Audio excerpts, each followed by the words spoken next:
Creating text styles from the Standards Manager is simply a matter of creating a group and deciding whether you want to treat that group as individual styles or as what we used to be called the Leroy fonts, where the number was the actual size of the text. So when you create a group, you have the opportunity to do that. And if you use a prefix base, you can see where the name of the actual style becomes the size on paper. I'm going to do it both ways. I'm going to create a group without that and simply have to add text styles. Maybe you want to add one for a dimension style. Choose the font. With factor, oblique, backwards, all that fun stuff. You want to make it annotative, what you want the plotted height to be. For dimensions, I typically would make them 0. Then I can create another one. Call it just standard. And let's say you have a Roman S as the default.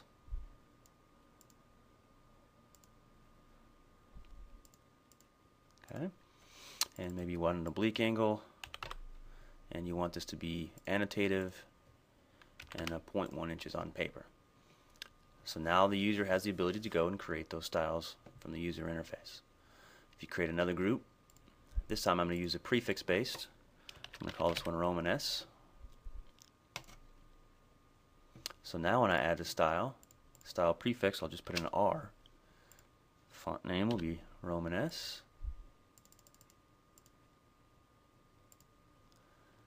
And I won't make it annotative, so I'll set heights, and this is where you can come and decide what heights you want to have available to the end user.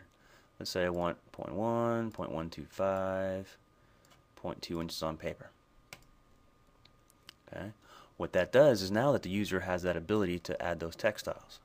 So when I come and add a text style, now I have the Roman S style. You see the R100, those are the 3 that I set, or just my standard styles. Okay.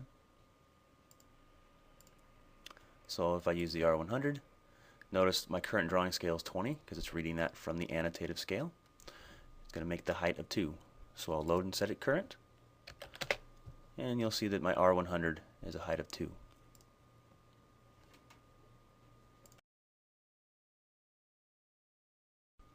In order for the CAD manager to place dimension styles into the standard, they must simply create it in AutoCAD and then import it into this function.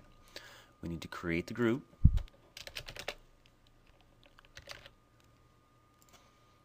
After creating the group, whichever the current drawing is that's open, when I import styles, it's going to read from there.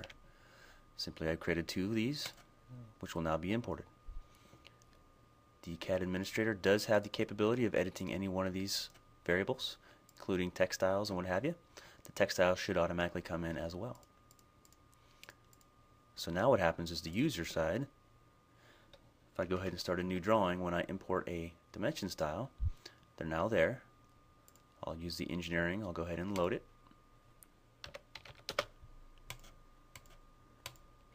And now it's ready to go. If I want a different dimension style, go ahead and load it. And load that one as well.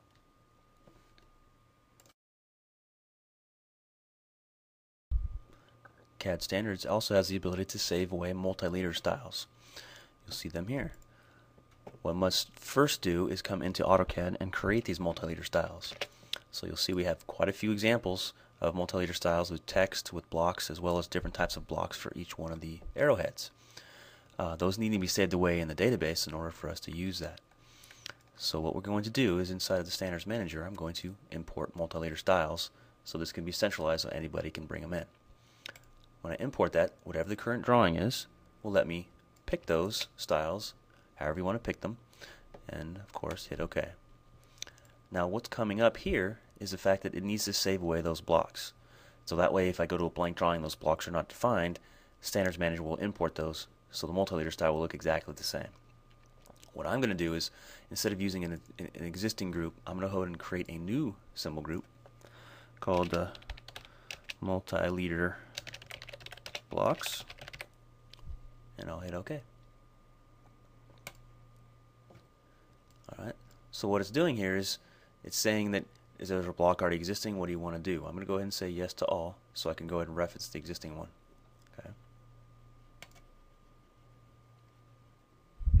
Multi-leader styles, our import is complete. So you'll see underneath this now we have all those styles. What also happened is in the symbols, you'll see that we now have a bunch of blocks that came from those styles. These need to be inserted in order for us to use those styles properly. Typically you would want to hide this for the end user because you don't want to have this group come up called multi-leader blocks. So in the standard setup, what I would do is in the symbols, multi-leader blocks, I'm going to go ahead and right click on that and I'm going to hide it. I need to store it in the database, but I don't want the end user to see that. And you'll notice that once I do that, I have a little block or lock here. That way when the user comes in, they can't see that group. Alright, so what happens now is in AutoCAD, if I start a brand new drawing, and I come up here to the load multi-leader style, you'll notice that all those multi-leaders that I inserted are sitting here. So I'll go ahead and grab one, hit OK. It'll even warn you that it actually doesn't have a standard text style, and I'll explain this here in a minute. So it's using standard.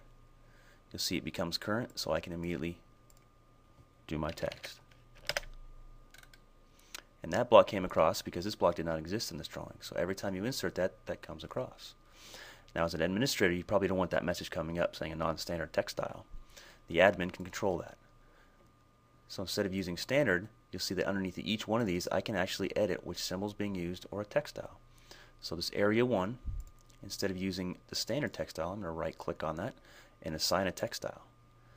These are the text styles that we talked about earlier where you can actually bring in. I'm going to go ahead and use R100. Okay. So remember that was the TT area 1. Coming right back to here, when I go to import the area, TT area 01, I'll say OK. I don't know if you might notice this, but in my styles, you'll see that R100 got placed in as well.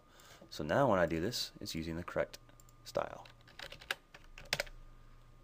Instantaneously does it. So now when the administrator can create the multi-leader styles first, bring them into the standards manager, and edit them outside of AutoCAD for use and distribution throughout your company.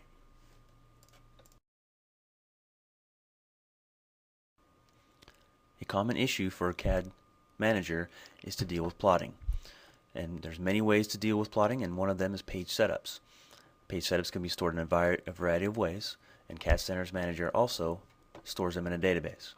You'll see here we have page setups that we can save, that way that anybody can load them at any given time from a central location, instead of having to make sure you import them from a template or make sure the template was used is correct.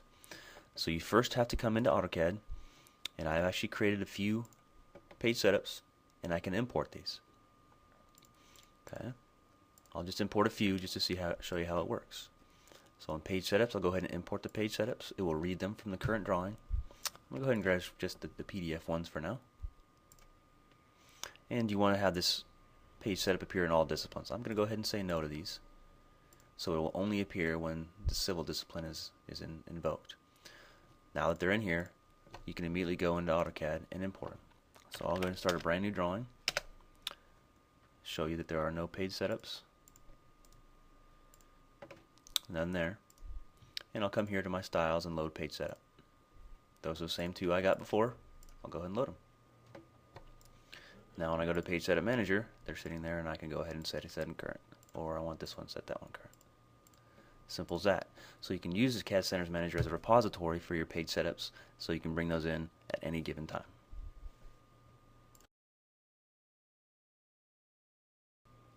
In addition to all of these tools, CAD Standards Manager comes with the Production Palettes Assistant, where you can actually add these tools onto a tool palette so you can deploy extremely easily. All you need to do is in the Open Production Palettes tool, you can take some of the standards that you've done and create palettes. I'm going to go ahead and create a few palettes. And once you create these palettes, you can actually bring over some things from your database. I'm going to go ahead and grab a couple of things. For example, maybe a text style and maybe some dimension styles. Okay.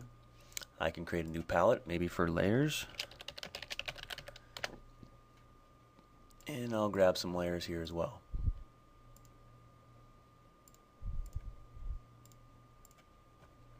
Okay. Maybe finally I'll do one more. Maybe some symbols as well. some of the ones you would use quite a bit. Makes it easier for the user to actually get to these. Maybe even a detail, what have you. So you can produce these and place them in a database and then immediately add them to a tool palette. So I'm going to go ahead and save these to the database. It's going to want to save to a tool palette now, sure. I'm going to go ahead and save all 3 of these. I happen to have one that I've been using. Alright, so now it's been saved. Now that they've been saved, I'm going to go ahead and go into AutoCAD and look at my palettes. I'm going to go ahead and customize the palettes. I have created a group for these. There's the 3 that I just made.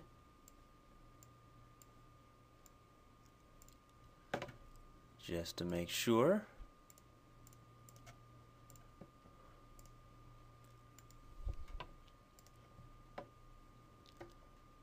And here we go. So here's my standard styles, my symbols, and standard layers. So if I wanted to make a particular layer, see how it's automatically current. So typical layer is very simple to make. If I want to insert a symbol, automatically standard, insert any one of these guys. Insert a detail.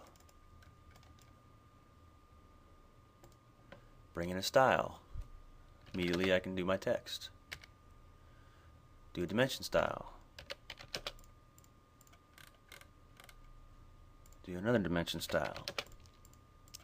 So you can see here, when you've added these tools to a tool palette, you can bring this out company-wide and make it extremely quick and easy for your users to get to the standard. In conclusion, you can see that CAD Standards Admin Interface allows you to edit and modify the standard instantaneously into a database. This database is seen by all users instantaneously, therefore you do not have to reproduce anything in the drawing. It's instantaneously seen.